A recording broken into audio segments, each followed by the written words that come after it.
Tengan todos ustedes muy buenos días. Dada la casualidad de que algunas personas estaban activados en cuanto al micrófono para la clase virtual, se va a hacer algunas aclaraciones en el tema 1 y en el tema número 2 para que puedan entender de mejor manera los temas correspondientes señalados. Modos de producción precapitalistas se refiere que son anteriores al capitalismo, como sea comunidad primitiva, esclavismo, feudalismo, mismos que vamos a estudiar en los siguientes cuadros.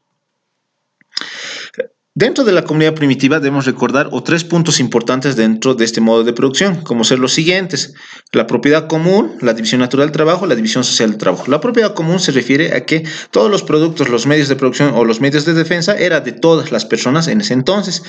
La división natural del trabajo se refiere que existía una división del trabajo, pero en base a las razones biológicas, en base al sexo y en base a la edad. En base al sexo, que los hombres se dedicaban a la producción de sus productos para el consumo y las mujeres se dedicaban a la crianza de los niños, un ejemplo.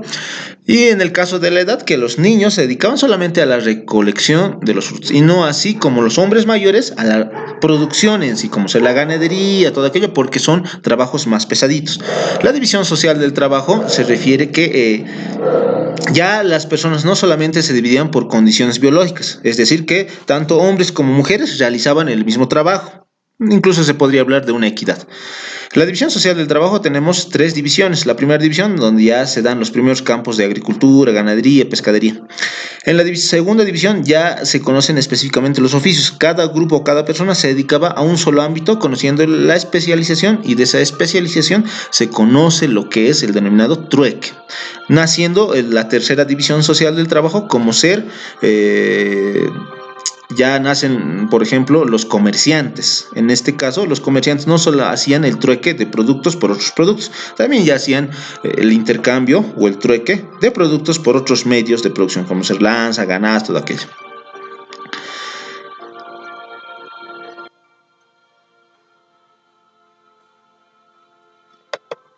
Esclavismo. En cuanto al esclavismo, como se había dicho en la clase virtual, deben entender algo y lo primordial. En el esclavismo es donde nace el Estado como institución. Por favor, tenganlo en mente, recuerden por favor ese punto importante, por favor.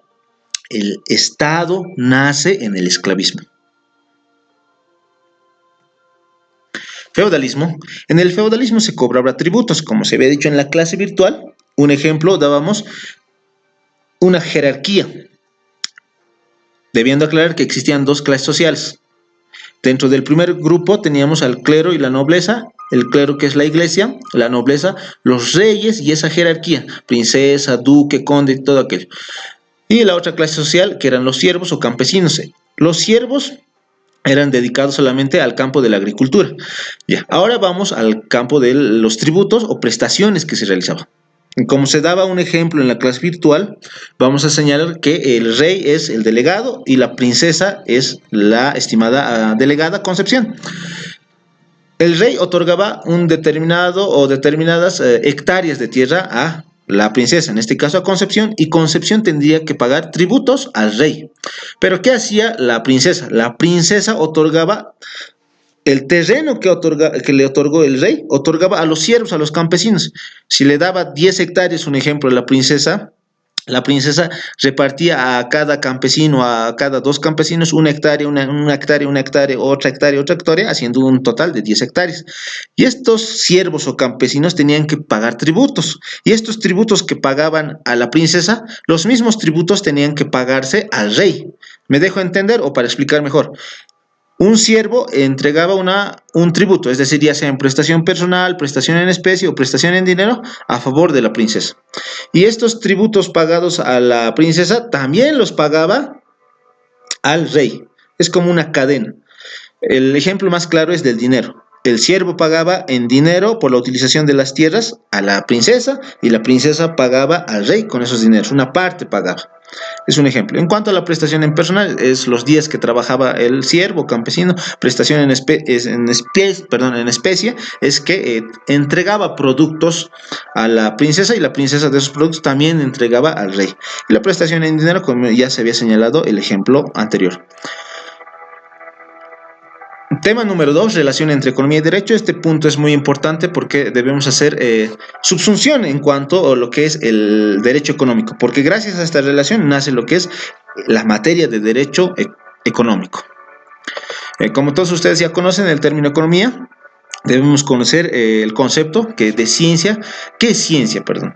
La ciencia es aquella que estudia la administración prudente y correcta de los recursos, bienes y servicios mediante la producción, intercambio, distribución y consumo.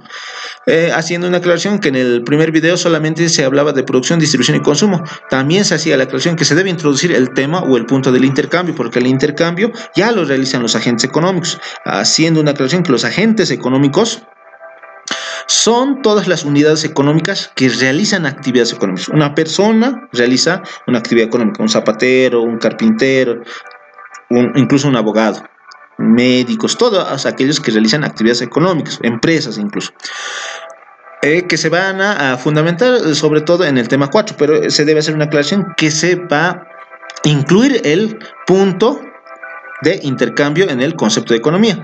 Economía proviene del latín economía, que viene a su vez de dos palabras, oikos, que significa casa, y nemein, que significa administrar, en otras palabras, que significa administrar casa, o algunos también lo denominan la distribución de la casa. Hemos hablado de teorías económicas, pero de las teorías económicas, lo que más me importa, porque todos estos puntos ya han sido fundamentados, debemos hablar del marxismo. ¿Qué es el marxismo? El marxismo lo que habla, o lo que dice el marxismo, hace una crítica al capitalismo. Y al realizar una crítica al capitalismo, ¿cuál es su fundamento para criticar al capitalismo? Señala que existen dos clases sociales, pero existe una clase social oprimida. ¿Cuál es esa clase social oprimida? Señala el marxismo. La clase social oprimida es el proletariado, también denominado obrero. Haciendo una aclaración aquí antes, por favor, en varios libros el marxismo solamente clasifica a la sociedad en dos clases sociales.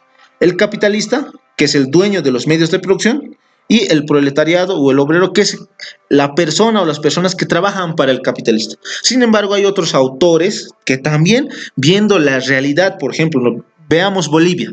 Veamos Bolivia. Si bien es cierto que tenemos tendencias sociales con el anterior gobierno, siempre vamos a estar sometidos a un sistema capitalista. ¿Y por qué? Siempre va a haber personas que son dueños de los medios de producción, como ser los empresarios que son dueños de las fábricas, de sus maquinarias, de sus industrias, todo aquello, y los obreros que trabajan para estos empresarios. Pero aquí algunos dicen, no solamente existen estas dos personas o estas dos clases sociales, existe otra clase social que no depende de los empresarios. ¿Y cuáles serán? Dicen. Son los campesinos, porque no dependen de los empresarios. Una aclaración, por favor. Volviendo al punto, el marxismo lo que hace es una crítica al capitalismo. ¿Y cuál es su principal factor para hacer esta crítica? Lo que realiza una crítica sobre todo a la plusvalía. Algunos compañeros en la clase habían dicho que es dar más valor, es el trabajo que realiza un obrero, que es tal vez solo apropia el empresario, que han dicho, 3 compañeros han participado. Sin embargo, vamos a dar un ejemplo para que puedan entender la plusvalía desde el punto marxista. Un ejemplo y luego vamos a dar el concepto. Plusvalía. Vamos a ir, por favor, que no se vayan perdiendo. Vamos a dar un ejemplo. Plusvalía. Tenemos a una persona que se llama Perico de los Palotes, de nombre Perico de los Palotes, es un proletariado obrero, trabaja en una empresa de fábrica de zapatos. Como todo obrero tiene un sueldo mínimo y en la mayoría de las empresas privadas siempre van a pagar el salario mínimo. Como ustedes ven en el cuadro, siempre se ha ido aumentando el salario mínimo nacional, 2016, 2017, 2018, 2019, exceptuando esta gestión que por la coyuntura que estamos viviendo. El año 2019 tenemos como salario mínimo nacional el monto de 2.122 bolivianos con el decreto supremo 3889.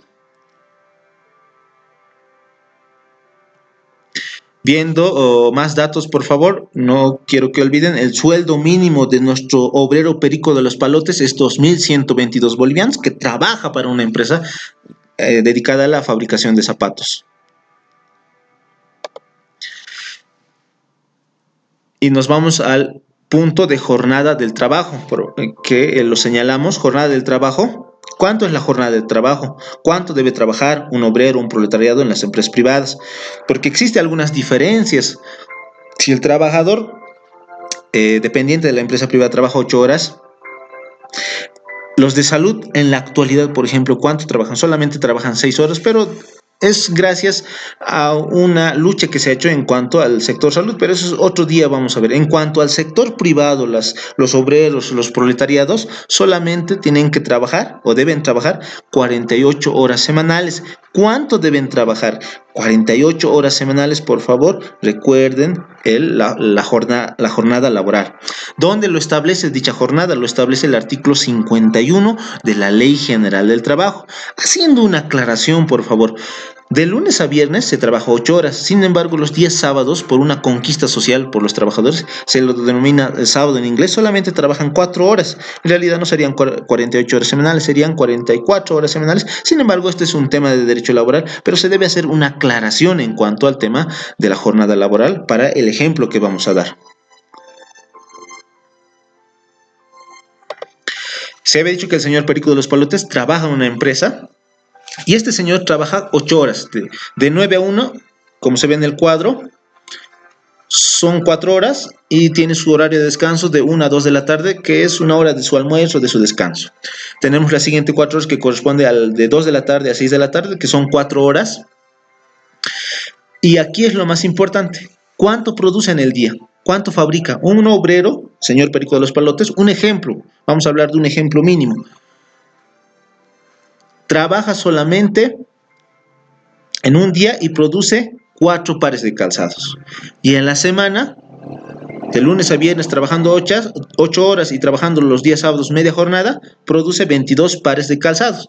Ahora diremos que cada calzado se vende en el mercado a 240 bolivianos. ¿Y cuánto produce mensualmente? Lo vamos a ver en el siguiente cuadro, por favor. Como se ve en el ejemplo, 22 pares de calzados mensuales se van a evaluar a 5.280 bolivianos. ¿Y cuánto se hará mensualmente? Mensualmente se hace 21.120 bolivianos. Y esto es lo que quiere decir el marxismo. Si el sueldo del trabajador de Perico de los Palotes es de 2.122 bolivianos, ¿por qué el empresario tiene que ganar más? Es decir, Perico de los Palotes solamente tendría que haber trabajado por lo menos una semana y cubre su salario, pero no es así. El trabajador está trabajando en demasía, está trabajando en exceso. Es por eso que se habla de un exceso de trabajo y de un excedente económico. El exceso de trabajo es que trabaja más de las horas para poder ganar el sueldo, y el excedente económico que produce más productos. Eso es en cuanto al ejemplo. Pero ¿cuál será el concepto? El concepto de plusvalía, con el ejemplo, vamos a plasmar ese ejemplo en el concepto de plusvalía. Plusvalía es el trabajo excedente que realiza el obrero en una determinada jornada laboral, en virtud del cual dicho trabajo excedente no es remunerado por el propietario de los medios de producción. ¿Qué quiere decir esto? Que Perico de los Palotes, para poder cubrir su salario, solamente tendría que haber trabajado 3, 4, máximo una semana. Sin embargo, el obrero trabaja un mes, pero ¿cuánto es la ganancia del empresario? A eso se refiere el marxismo. Incluso, ya respondiendo a la compañera Concepción, me había hecho una pregunta sobre qué pasa con los gastos de producción. No es que solamente los empresarios están dedicados a ganar, ganar. Efectivamente, el marxismo vivía en una etapa. Ahora estamos en otro momento. Por ejemplo, hace muchos años, cuando ya vivía Marx, no se pagaba. Incluso hoy en día, cada trabajador de la empresa tiene que asegurar a todos los trabajadores. De la materia prima tiene que comprar, tiene que gastar en dotarle todo lo necesario para poder trabajar, su material de trabajo, sus instrumentos de trabajo, reparaciones, contratación de transporte, todo aquello. Es todo un sinfín de gastos de producción. Sin embargo, el marxismo, que tiene padres a Marx, Carlos Marx y Engels, estos estaban en un tiempo donde no había muchos gastos. Por eso es que se realiza esta crítica que se realiza al capitalismo. Por favor, haciendo una aclaración y contestando a la compañera Concepción, que lo había realizado por medio de chat. Vamos con el tema de derecho, por favor. El derecho, como todos ustedes pueden entender, el derecho es un conjunto de normas jurídicas positivas que regulan la conducta de las personas que viven en sociedad en las diferentes áreas de la vida, en virtud del cual dichas normas son generales, coercibles e imperativas, teniendo como fin el logro de la justicia, la paz social, la igualdad, la libertad y la seguridad. El derecho proviene del latín directum, que significa directo. Tiene como objeto del derecho la conducta humana, regular la conducta humana. ¿Y cuál es el fin del derecho? Como se ve en el ejemplo, dice se jupa, pero es para que se acuerden ustedes, es la seguridad, la justicia y la paz social. Sobre todos esos. Incluso se puede hablar de igualdad, como dicen en el concepto, de libertad, todo aquello, pero sobre todo quiero que se acuerden, se jupa. Incluso ahí pueden hablar, pueden añadir se jupa li, un ejemplo, ¿no? Seguridad, justicia, paz social, libertad. ¿Por qué quiero hacer una aclaración en esto? Cuando ustedes están en examen de grado, el último día para obtener su título les dicen cuasi doctor o cuasi doctora, ¿cuál es el objeto del derecho? Es seguridad, es conseguir obtener la seguridad, la justicia, la paz social, la libertad. Pero, y el docente que le está preguntando a su tribunal dice, ¿se va a titular y no sabe cuál es el fin del derecho? Es por eso que es importante este punto. ¿Cuál es el fin del derecho? Es la seguridad, la justicia, la paz social, incluso se puede añadir la libertad y la igualdad. ¿Y cuál será el objeto del derecho? Regular la conducta humana. Ya. También se había hecho una aclaración en la clase virtual. Señalamos que las normas jurídicas son generales, coercibles, imperativas. Generales significa que es de aplicación para todas las personas, con excepciones algunas que se lo van a ir viendo en todo este tiempo a lo largo de este año y también en otras materias que son excepciones. Un ejemplo les diré, por ejemplo, del derecho civil. Está regulado el contrato de compra y venta. Es para todos, todos tienen que suscribir un contrato de compra y venta. Pero como excepción, ¿quiénes no pueden firmar? Las personas menores de edad, un ejemplo, que deben firmar sus padres o apoderados o tutores. Otro ejemplo, para que ustedes puedan entender de mejor manera, que no solamente son los menores de edad, los esposos, los que han contraído matrimonio, no pueden suscribir contratos de compra-venta entre ellos. Un ejemplo. Ahora hemos hablado de la coercibilidad. ¿Qué significa coercibilidad? Tienen que entender que coercibilidad significa la aplicación de una sanción lícita. Por eso se hacía una diferencia entre coercible y coacción. No es lo mismo, por favor. Coercible y coacción no son lo mismo, porque coercible hace referencia a una sanción lícita, a una sanción que está plasmada en una determinada ley. Sin embargo, la coacción es la aplicación de una sanción ilícita. Como daba un ejemplo, si yo voy a la casa de la compañera Concepción y le robo, y ella va a venir, me están robando todo aquello, y yo robo, y además los vecinos van a decir, no, estás robando, y me van a linchar, y me van a golpear, incluso me van a llegar a matar. Eso es coacción, incluso ya es delito otro tipo de delito contra la vida humana, pero eso es coacción, un ejemplo para que puedan entender. Coacción es una sanción de aplicación ilícita. Y coercible es una sanción de aplicación lícita porque lo establece la ley. Imperativa es una imposición del Estado que debe ser de cumplimiento obligatorio. Eso es en cuanto al tema de derecho. Ya estamos en el último punto, por favor. Relación entre economía y derecho, solamente recalcar y señalar que toda actividad económica debe ser regulada por una norma, por una ley. Lo vamos a ir viendo todo este tema, como dábamos ejemplo, el artículo 306 que regula las diferentes economías establecidas en nuestra Constitución, incluso la economía mixta que establece el 306. Es una breve aclaración para las personas que tal vez no han escuchado o que tal vez no se han podido agregar a la clase, por favor. Muchas gracias por su atención, espero que haya sido de su presta atención, que hayan entendido o que hayan logrado entender. Muchas gracias por su atención. Será hasta una próxima oportunidad.